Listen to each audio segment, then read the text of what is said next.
দুরারোগ্য ব্যাধি থেকে মুক্তি লাভের জন্য অনেক দোয়াই রয়েছে বই পুস্তকে, সেটা আমরা জানি। আমার প্রশ্ন হলো, সবচেয়ে ইফেক্টিভ, সবচেয়ে কার্যকরী সুনির্দিষ্ট একটি বা দুটি দোয়া বা আমলের কথা বলবেন দুরারোগ্য ব্যাধি থেকে মুক্তির জন্য?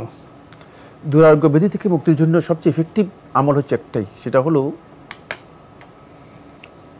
শেষ রাত্রে জাগবেন, রাত্রের শেষ তৃতীয়াংশে জাগবেন, জেগে উজু করবেন, উজু করে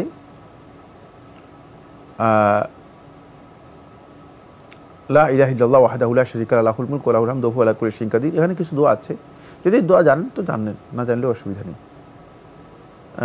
2 রাকাত নামাজ পড়বেন, নামাজ পড়ে আল্লাহ রাব্বুল আলামিনের কাছে দোয়া করবেন। সম্ভব হলে 2 রাকাত করে 4 রাকাত পড়তে পারেন বা আরও বেশি পড়তে পারেন, 11 রাকাত পর্যন্ত পড়তে পারবেন রাতের নামাজ। তারপর আল্লাহ রাব্বুল আলামিনের কাছে দোয়া করবেন। এটি নিয়মিত করেন। সালাফদের বক্তব্য থেকে প্রমাণিত হয়েছে, তাহলে যে কোনো ব্যক্তি কঠিন দুরারোগ্য রোগ থেকে নিজেকে রক্ষা করতে পারবে। কিন্তু মানে এটা নিয়মিত করতে হবে, নিয়মিত আল্লাহ তাআলার কাছে এর জন্য দোয়া করতে হবে। আরেকটি হচ্ছে, যদি দেখেন যে কোথাও কোনো চিকিৎসা হচ্ছে না, তাহলে আপনার নিজের কাছে যেটা সবচেয়ে প্রিয় জিনিস, সবচেয়ে ভালো জিনিস, সেটা আল্লাহ রাস্তায় সদকা করে দিবেন।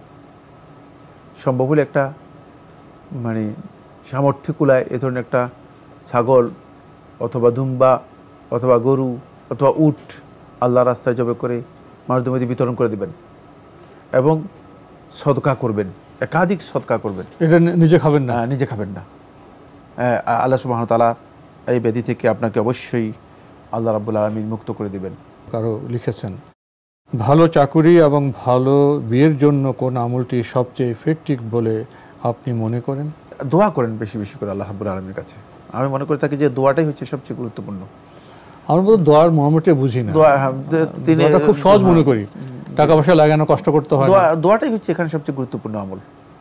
দোয়া হচ্ছে এর জন্য আলাদা কোনো আমল নেই এখানে। দোয়া হচ্ছে আল্লাহ তাআলার কাছে ইখলাসের সাথে সবচেয়ে বেশি দৃঢ় চিত্তে একেবারে ইয়াকিনের সাথে আল্লাহ রাব্বুল আলামিনের কাছে দোয়া করবেন এবং এই দোয়া করবেন, দোয়া কবুলের সময়গুলোতে দোয়া করবেন। দোয়াটাই হচ্ছে সবচেয়ে গুরুত্বপূর্ণ আমল এখানে।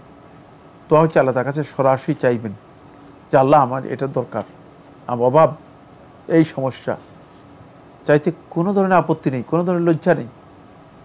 কারণ আল্লাহ রাব্বুল আলামিনের কাছে চাইতেছেন, মালিকের কাছে চাচ্ছেন, যিনি আপনার এবং আমার সমস্ত মাখলুকাতের মালিক। তার কাছে চাইতে আপনার লজ্জা কিসের? সুতরাং চাইবেন।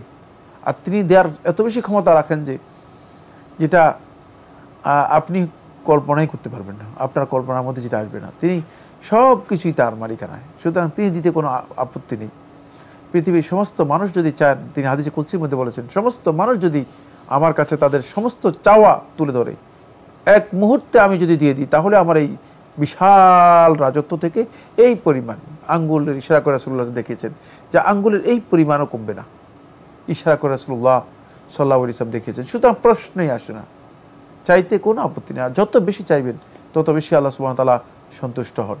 আর আমাদের কাছে চাইলে আমরা শুধু নারাজ হই, কিন্তু আল্লাহ রাব্বুল আলামিনের কাছে চাইলে আল্লাহ তাআলা সন্তুষ্ট হন, খুশি হন।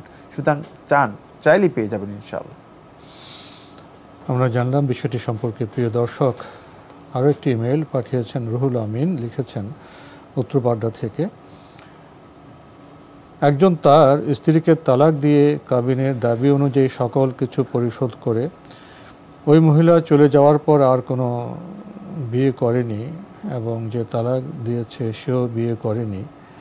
প্রায় 2 বছর পর একজন আরেকজনের সাথে দেখা হয়, তখন নিজেদের মধ্যে আলোচনা করে বিবাহের সিদ্ধান্ত নেয়। এখন যদি বিবাহ করে শরীয়তে কোনো অসুবিধা আছে? না, এই ধরনের বিবাহ জায়েজ নেই। তালাক কিভাবে হয়েছে, পরিপূর্ণ তালাক হয়েছে কিনা, অবশ্যই যে কোনো একজন আলেমের সাথে বিষয়টি কাউন্সিলিং করে তারপরে বিবাহের সিদ্ধান্ত নিতে হবে, অন্যথায় বিবাহ হারাম।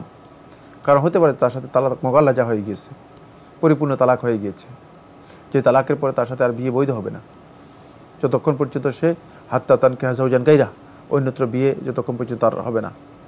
যদি এমন হয়ে থাকে তাহলে তার সাথে তালাক এর কারণে তালাকের অবস্থা রূপ জানতে হবে, কি ধরনের তালাক হয়েছে সেটা জানতে হবে, এবং অবশ্যই যোগ্য, অযোগ্য নয়। খেয়াল রাখতে হবে যাদের কাছে প্রকৃত জ্ঞান আছে, আহলে ইলমের কাছে এ বিষয়ে কাউন্সিলিং করে, জিজ্ঞাসাবাদ করে, জেনে তারপরে বিয়ে হতে হবে। নিজেদের মন মতো বিয়ের সিদ্ধান্ত নিতে হবে না, যেহেতু তালাক হয়ে গিয়েছে। সুতরাং এটা আগেই এটা জানতে হবে, জেনে তারপরে বিয়ের সিদ্ধান্ত নিতে হবে। তালাকের বিষয়ে বিস্তারিত বলে সিদ্ধান্ত জানতে হবে।